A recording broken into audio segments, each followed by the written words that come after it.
It was a very difficult year, etc., etc. So that's a whole story in itself. Pero at the end, I had a little bit of disposable income. The 2018 sabi ko, okay, it's time to do something for myself. I want to buy a bike that will let me ride the way I want to ride. So I went and bought the 450. After riding the KTM, walang bike pa akong nasasakyan na game. That's what I liked about it. Singit-singit ka. Oo, parang liit-liit yan. Pero nakakapag-highway ka, you can go anywhere you want. Alright, good morning everyone. Welcome back to Termoto and thank you for tuning in. Once again, my name is Julio Rivero. Here's another rider feature for you. It's been a while since we did this and I'm really happy about this episode because I get to feature someone who I've been following in Facebook for quite a while. He is a writer, a legit writer, an adventure rider, and definitely an enduro rider. So medyo hardcore to. I hope you like this episode. So if you're new to this channel, please subscribe and hit on the bell icons. You'll be notified of my upcoming videos. If you know anyone who has a good story to tell, hit me up on Facebook or IG and I'll feature you here in this channel. So without further ado, here's Renzo Villalon, aka Paperbackridr. Stay tuned. Hi, I'm Renzo Villalon. I am a writer. And I ride a KTM450 EXC-F that I built myself. I've got a KTM790 Adventure R. I'm not a KTM fanboy, ha? I just have a lot of KTMs. Bandang college, I started riding siguro mga second year college. Nakatira kasi ako sa Valley Golf up Marcos Highway at sobrang traffic. So sabi ko sa mommy ko, "Mommy, can I have a bike?" Sabi niya, "Okay, sige. What kind of bike?" And then I chose the biggest bike I could find.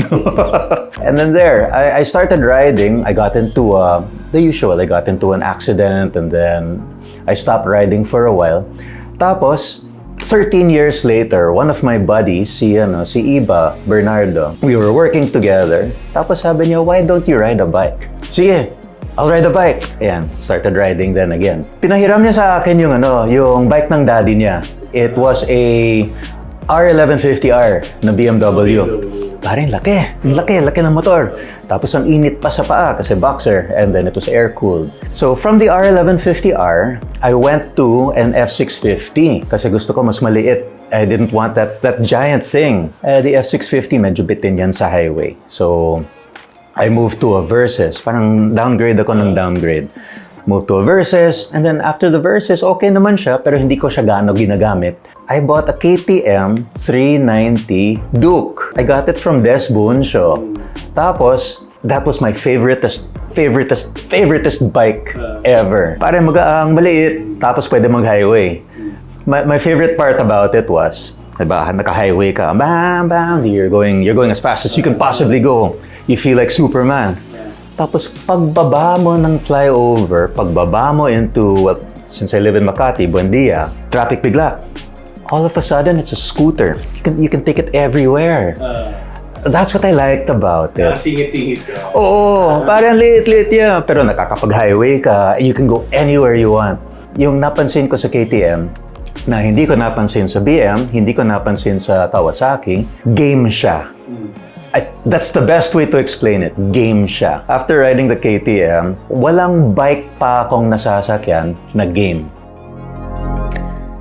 When I started again, I had terrible habits. Pero I'd forgotten most of them na. So I went to Honda, yung Honda Safety Riding, which I think everybody should go to. It's excellent basic rider training. They have great discipline. And they let you use their bikes. So pag tumumba ka, bike nila yan.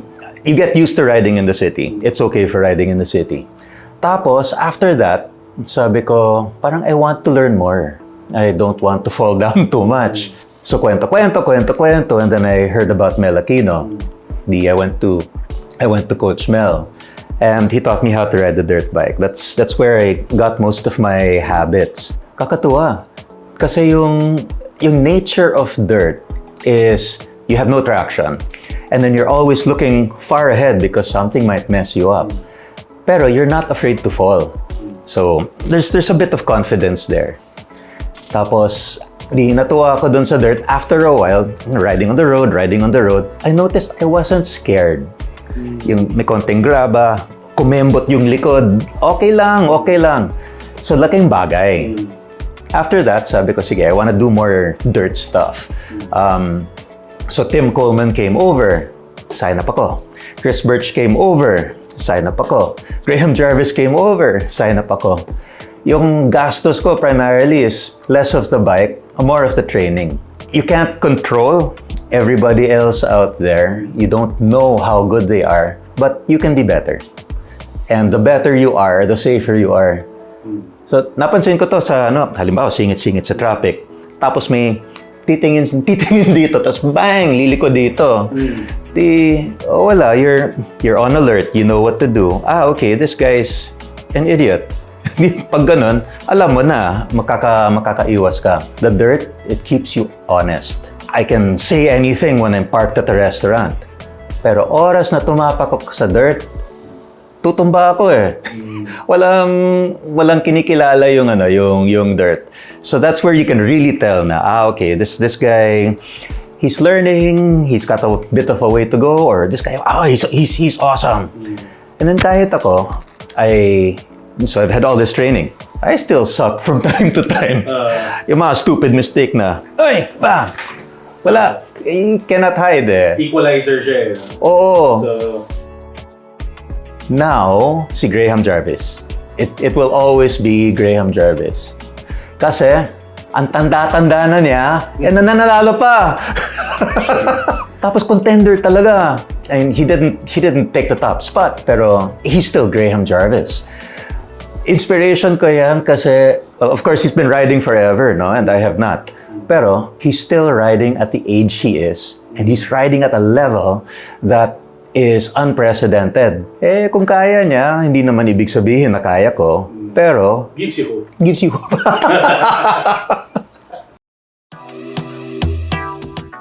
I think the biggest, kung saan tayo pinakadehado, is yung tangkad. Like halimbawa, nakikita natin si Paul Tares. Pucha, nagdadala ng tenere. He's over 6 foot. He's like 6'4", 5", mga ganyan. Mukhang dirt bike yung tenere sa kanya. And that's a huge advantage. I think we just need to ride more. Parang yun lang. Kasi the skill is there eh. And one of my buddies came back from Australia. So di ba yung kwento ko, si Tim Coleman dumating. May kasama siyang Australiano, si Chris Hobday, who became my friend. Tapos kwento-kwento. After a while, he decided to come here.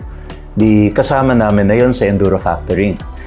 And he's a tall fella. He's 6'2", 6'3", something like that. And he's very good. He's a silver class rider sa Australia. Nag-Wildwoods yan, tapos nag-Sea to Sky yan. Pero when he got here and he tried our trails, hirap na hirap. I don't know if it was his level of fitness or whatever, pero nahihirapan din siya sa ginagawa natin. Hindi siya sanay sa yung particular clay, sa maarat, and then, ayan. So, actually, pinapadala ni FJ sa Romaniacs. I really hope they do well. Itong 450. So, yung kwento ng bike itself is, for the longest time, pupunta ako dyan sa KTM BGC. And for an entire year, inuupuan ko tong bike na to after yung Tim Coleman thing. Inuupuan ko yung bike na to. So much so na, one day in October, whenever it was, napansin ko, tinanggal na yung foot peg. Sabi niya, oo, putya, hindi naman bibili. Tanggalin natin yung foot peg. Tapos, it was a very difficult year, etc., etc. So that's a whole story in itself. Pero, at the end, I had a little bit of disposable income. This was 2018. The 2018, sabi ko, okay, it's time to do something for myself. I want to buy a bike that will let me ride the way I want to ride. I want to ride on the highway. I want to ride to the trail. I want to ride on the trail. I want to get back on the highway, and I want to get back home. 450. So I went and bought the 450. And then I did the Chris Birch training in January of 2018. 2019, had more work, yada yada, didn't get to ride this guy very much. Tapos pandemya. Sabi ko, batong-bato ako sa pandemya. Like, I wonder if the logistics system still works. The order akong gamit, dumating. Patay! Di kinabit ko. I guess I couldn't go out. My wife and I decided to stay here lang. So sabi ko, sige, habang nandito, may bike, may gamit. Kinabit ko na. Inaral ko. Assemble yan? Yes, oo. Okay. So the base bike is a KTM450 EXC-F 6 days na 2017. This is the only one of its model here because they didn't really bring in a lot, no? So it's not special. Tapos, it's a dual sport. It's not exactly a dirt bike. It's a bit heavier than a dirt bike, but it's also not an adventure bike. It is 108 kilograms wet in its stock form. So in order to turn it into an adventure bike, kasi the way I want to ride, di ba? Ride the trail, get on highway, ride on trail, etc. etc. Unang-una, yung upuan, I changed the seat on this guy. This is a Seat Concepts comfort seat. Tapos, I changed the wheels and the rims. So the entire wheel set. It's got a dual sport wheel. The rim set has a cush drive. Ang cush drive is that little rubber thing inside, and then it makes it less jerky. So it's better on the highway, and you don't mess up your whatever it is, that thing that turns the sprocket. Tapos, I had it balanced. It has to be balanced kasi gumaganon pag regular dirt bike. Stuck a larger tank on it, so my range is somewhere around 300 kilometers. Of course, the fairing. The fairing was super important. Kasi when you take it on the highway, oh my God, gumaganon-ganon ka talaga. So at least ito, with the fairing, medyo gumaganon-ganon ka lang. So I can mount GPS on that thing, which I do. And then you can also mount your phone. And it was nice to turn it into an adventure bike. Kasi magaang siya. Yeah. Tapos... Unicorn bike mo na to eh, no? Pare, unicorn bike. Walang gumagawa ng unicorn. Di ako nang gumawa. Di ginawa ko to. Tapos sabi ni China, here's the Cove rally bike. So, this happened during the pandemic also. Tapos, almost everything was remote. Sabi ko, okay, I built the bike. It's a Motobuild show. Yeah. So, sinali ko. And I realized that the bike is not necessarily what Motobuild is looking for. So, there was a lot of talk in the community. You just slap crap on that thing, tapos you joined Motobuilds. Ano ba yan? Hindi naman talaga build yan. Tapos sabi ng iba, that's not just slapping crap on. You have to cut stuff, you have to do stuff, you have to do all this stuff. I didn't participate, and awa ng Diyos, umabot din siyang 3rd place sa open category. Nice. And I'm super thankful to Zach kasi he found me a category. This is not as custom as I think it should have been. Ganda ng iba, ha? Yung isang kasama sa open class ko, he had a little sort of Pantra-looking thing, but he knew how to do fiberglass. So may cafe racer bubble siya, tapos ang ganda ng gawa. Ito, since I bought most of the parts and then I really just put everything together. I was proud of it kasi I did not know how to do that before. Yeah. Kaya ko siya sinali. For reference, Sabihin natin 950. Kasi everything. So the base bike, it costs... bandang 800. Okay. So around mga 200K. Something like that. 200K for everything. Yeah. I guess, ha? Kasi may mga dinadagdag pa ako. Hindi pa natatapos yun. Never matatapos to. Yun yung problema. So the reason why I did this was because dumaan na ako sa maraming motor. Tapos I knew what I wanted na. Gusto ko magaang, gusto ko kaya off-road, gusto ko kaya highway. That was it. And this bike fit the requirements. It's not a long-haul bike. Tapos it's not completely happy on the highway also. So I had to change the sprocket set to make it a bit more fast. And then, syempre, the off-road suffers. The reason why I decided to build it myself is because if I'm stuck in the bundok, tapos may sira yung bike, gusto ko at least may chance ako makauwi. Yeah. Kaya inalam ko talaga lahat ng laman ng bike. A store-bought bike, for example, like the KTM450. That guy, if it breaks down in the bundok, there's really no hope. It's probably an ECU thing or whatever. Yung mga iba, yung mga busted tire, things like that, kaya yan. Pero, a better put-together bike na hindi ginalaw ng unggoy na may screwdriver. So it's not likely to break down as much. So yung advice ko for beginners is, first, decide on what you want. And the only way to decide, unfortunately, is ride more. And ride different. Yung recommendation siguro would be, start with a road. Start with a road bike or start with a dirt bike. Start with a lower CC. See if you like it. Kasi baka mamaya, nagandahan ka lang sa itsura. Tapos hindi pala yung ride mo. Yun. Diba? Like there are people who enjoy the road. As in, sige, let's do the twisties, let's do whatever, yun. They will not enjoy this bike. There are people naman who enjoy off-road, yung talagang pahirapan. And they will not enjoy this bike kasi pang medium trail lang yan. It's not just ride your ride for me. It's learn your ride. And the only way to learn it is through experience. If you want to do it cheaply, take classes. Yeah. Kasi yung, halimbawa kay Coach Mel, 20 mil, 25, he'll lend you a bike. He'll let you drop the bike. You can go home. You don't have to worry about the bike. Hindi mo bike. Sa Honda, magkano ba yan? Parang when I went, it was 5. Oh, cheap yan. 5.5, something like that. Tapos, ilang weekend. Parang 4 weekends yan. They'll lend you a bike. You have an instructor. You can drop their bike. No problem. And then now, they'll lend you a bigger bike. So you can have a 650, halimbawa. Di mag-aaral ka dyan sa 650. May experience ka na sa big bike, pero hindi mo bike. Kung drop mo, wala, you can go home. Hindi mo problemahin yung damage or anything. Tama. You know, I haven't really been riding that long, yung talagang ride. So, it would be the FJ Mountain Cross. That was an amazing experience. Of course, I wanted to take this guy, no? So, it was both my best and my worst ride. Gusto ko tutulin eh. I did not want to ride anything else. Kasi sabi ko, this is how I want to adventure. Lahat ng gear ko, lahat ng bags ko, it's for this guy. Kaya niya mag 3 days na on the road. Eh, bawal. So sabi ko, sige, bili akong 690. Awan ng Diyos, may 690 na mura na... Sabi mo na, bumili ka ng 690 para sa FJ? Bumili ako ng 690 para sa FJ. Wala. Ano? DJ!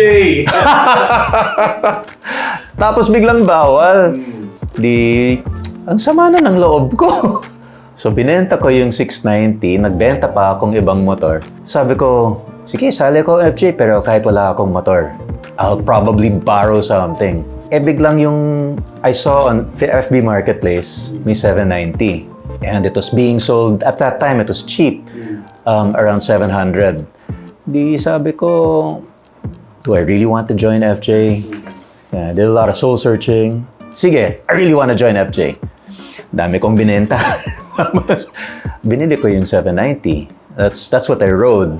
It's not this, but it'll do. The only time you really notice it is on the highway. Sarap ng 790 sa highway. Way better than this highway. Way better than this. That's actually why the recommendation is learn your ride. Kasi yung 790 will do. Tapos, doon sa mountain naman, bagsak-bagsak. Tapos 7... Oo. Pero kayang buhatin. Kasi, di ba, you ride a Tenere, mabigat. Mabigat, oo. But you're tall eh, so you have more leverage. Ako, I'm short. Tapos, pag humiga yung Tenere, hindi ko kaya. Hindi talaga kaya. Hindi mo Oo. So that was the primary reason why I chose this.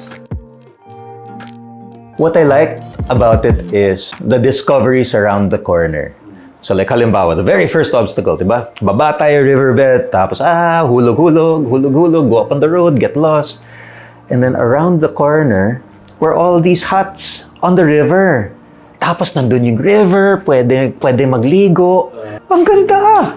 Upo kami. Inom kaming buko, ligo kami sa river. Ligo kayo doon? Oo! Saan nandyan na eh? How often are we there? We get back on the bike. We go somewhere. We go out of the river. Biglang it's Maliko. I've never been to Maliko. Sa lahat ng corner. Nagagalit yung mga kasama ko. Renzo, shut up! Hindi ko imagine sa cardo. Parang naiinis sila eh. Tapos after that, the get off-road, go up to the TLR base. Ganda, puro pine trees. That's what I loved about FJ. One of my life-changing experiences kasi was I backpacked Southeast Asia. So, landed in Vietnam, went to Laos, tapos Vietnam, Cambodia, Laos, and Thailand. Umikot ako. And I had 40,000 pesos that included yung airfare, tapos everything there. Tapos I had 4 weeks to do each country. Each country. So parang 1 week Vietnam, 1 week. The sense of adventure that you get na what's around the corner. What is this? What happens if I go here? That's what I enjoyed about FJ. It reminded me how beautiful the Philippines is. It reminded me that hidden away in these little places that we forget about, nandyan yung kagandahan ng bansa natin. It was a wonderful feeling. I didn't want it to end. Pare, we're still talking about it now.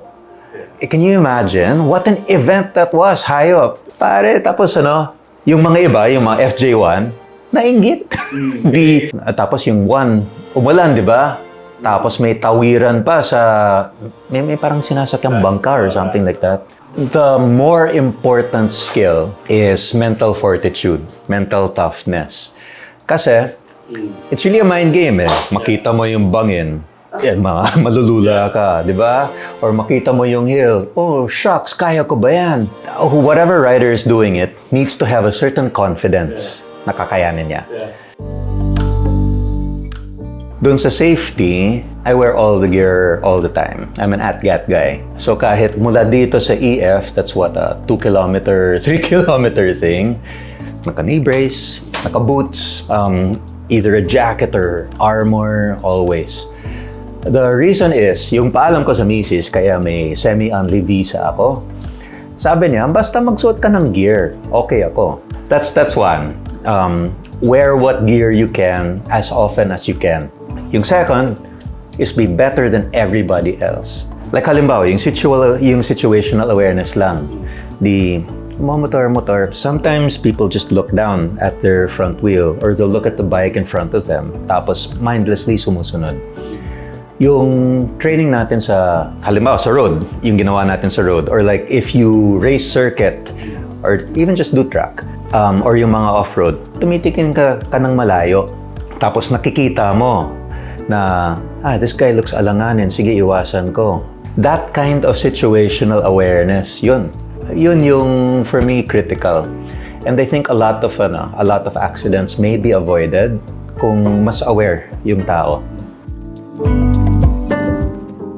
What I do is I found myself a niche, and this niche was driven by a need that I had. Because the pandemic and then my years leading up to the pandemic, they were not easy. They were not easy for anybody. And it was hard to see what made anything worth it. So it was a mental exercise. Tinitignan ko, what's good about today? What's good about yesterday? What good thing happened in the world? Tapos, yun na yung sinusulat ko. I think a content creator should find a way to contribute sa kaalaman ng the general body of knowledge. And it doesn't have to be informative. It can be a point of view. It can be a opinion on something. Not too many other people will want to espouse. Tapos, sort of stay there. So like halimbawa, si Zach sa Makina, he doesn't talk about himself. He talks about other people. He talks about stuff. He talks about, it's informative. It's a show. It's a real show. And he contributed so much to the motorcycling community by making everybody aware of more of this information, etc., etc. Si Brando din, ganun din siya. And his medium is writing, so he was able to create his site. Tapos he's very well visited. He's very knowledgeable, and there's you who tells stories through video, and that's fantastic. It's very difficult. And then there's me who tells stories through writing. Aminin ko din, pare, yung pagmamotor, it's not for everybody. Ang dami kong kaibigan na bini-BI ko, uy, magmotor ka na!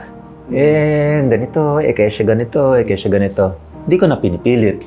Kasi kung ayaw talaga, ayaw talaga. Gusto nila aircon, gusto nila nakaupo, gusto nila may radyo. You don't get that on a motorcycle. Pero, kung katulad ko na naiinip sa traffic, tapos gusto mabilis kahit pawis. The pitch that I have is always, come with me to Mel Aquino, let's learn how to ride a bike. Tapos, bakit Mel Aquino? Bakit off-road? On-road lang ako.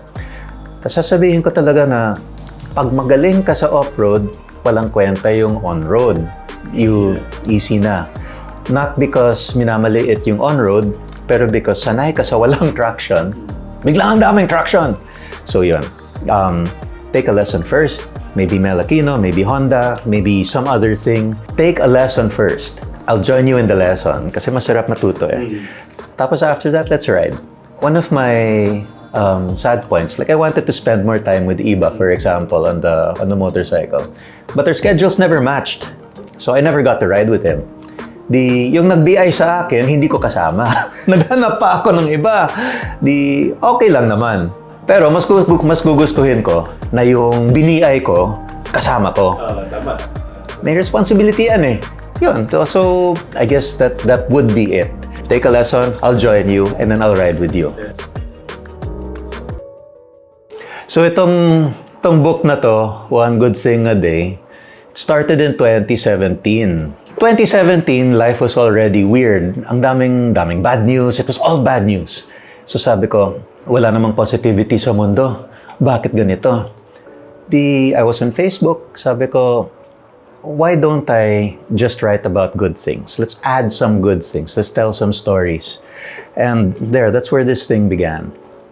It started really terribly. yung tipong, I'd write about my office stuff. Who cares about my office stuff? Pero after a while, kasi hindi pa pandemya, so you can go out and meet people. I'd write about my Uber driver. So halimbawa, may isa akong Uber driver na may pilay dati. Tapos yung kwento niya kasi, nasa bundok sila ng barkada nila, may tikbalang. Takbo sila, nahulog siya. Siya yung huling dumating. Akala niya kakainin siya ng tikbalang. Pero nakaraos siya. Later on, years later, nakabalik siya. Nakita nila ulit yung tikbalang. Habang tumatakbo, palapit yung tikbalang. Nararamdaman niya, kumagaling yung paa niya. Tapos sabi niya, shit, okay, I can run. Takbo siya, abot sila sa bahay. Awan nila ng ilaw, nawala yung tikbalang. Sabi niya, akin ang utang na loob ko dyan sa tikbalang na yan. Kasi hinil niya yung paa ko. The fuck? Pero mukhang believe, he really believed in what happened. Tuwang-tuwa naman ako. May dalawang persona ako sa Facebook. Yung isa, ito, si One Good Thing a Day. This is anything. I'll write about the dog. I'll write about my wife. I'll write about the turtle. Yung mga ganun. There's so many bad things to focus on. There's that. There's Trump. There's the current state of our administration. Yada, yada, blah, blah, blah. You can find bad things everywhere. Because we're trained to do that. If we did not look for stuff that would mess us up, kakainin tayo ng saber-tooth tiger, yung mga ganyan. Pero it's hard to look for good things. So that's the contribution I want to make. This one is a collection of stories that I wrote from 2017, 2018. And the reason why it's a book, self-published na siya, nagka-pandemya. Tapos, yung kaibigan ko sa Butuan, at that time, wala silang supply galing sa Luzon. Kasi syempre, limitado yung supply. So, sabi niya, we just need money. Sabi ko, sige, I'll find a way. And then, I called up some friends, and then we published the book. We put it together. One of my friends inedit niya. Another one of my friends designed the front. This drawing comes from a Japanese fella who really draws motorcycles. Motosepia yung pangalan niya sa IG. Tapos, we put the book together. And we did a limited run, about 100 copies. So each copy is numbered. This one is not numbered kasi it's a reprint. Pero there's a number there. Talaga? Oo, 1 to 100. Oo, diniretso namin doon. So, Butuan, Caraga, that area in Mindanao, we were able to send enough money and enough materials to create 400 PPEs for a hospital in Davao. Yung kwento pa ng PPE na yan, grabe, wild. Nakabili kaming one gigantic bolt of yung non-woven fabric. Tapos, nobody could bring it. Di tawag-tawag kami. There was apparently a small group of pilots in Clark na they were flying to and from. Na they were just delivering stuff. Libre na libre na lahat. Basta may gamit. Tawag kami sa kanila. Sabi nila, sige, hanap tayo. And then they found one pilot na Coast Guard na doon papunta. Her name was Captain Pauline. Very good person. Siningit nila yung bolt ng cloth dyan. Tapos, dinala nila sa Davao. Tapos, mula Davao, yung taga-hospital, si Doc parang Gami Orbi, kinuha niya yung bolt. And then they had to load it on a pickup truck. They had to travel how many kilometers to the hospital. Tapos, expected namin 100 PPEs lang. Pero nung ginagawa nila, pucha, tuloy-tuloy pare. Like the bread and the fish on the mountain. Tuloy-tuloy lang. So, nag-400 siya. Tumagal siya hanggat may supply na talaga. So even that was a miracle. This book, it was sold out in I think the first 3-4 hours that it was up. That was a miracle also. It was fantastic to give back not just a positive emotion, but a positive contribution. We were able to save so many doctors from exposure. Yeah, there are stories like that all over the place. Like halimbawa, yung mga Antioch sa Forbes, a lot of the opinions of them are sheltered little kids na whatever. But the truth is, ang dami nilang outreach. And then every time there's some sort of disaster, they always get together, they always find ways to make a difference, and they're very quiet about it. So there are stories like that. It gives you hope. That's good. Sana nagustuhan niyo po yung story ko. And once again, this is Turbo telling you to ride safe, ride free, and Ride anywhere! See you on the road!